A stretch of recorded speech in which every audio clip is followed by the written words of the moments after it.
Nebraska man faces the possibility of life in prison after a jury convicted him of 2 counts of kidnapping last Friday.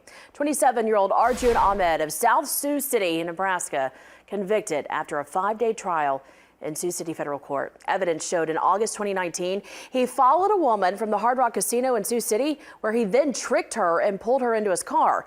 He took her to Nebraska, where he sexually assaulted her.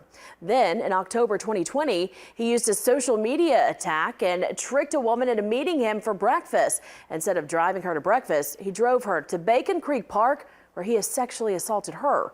The jury then heard from a third woman who was a victim of a home invasion and sexual assault, all linked back to Ahmed by DNA evidence. Sentencing will be set at a later date.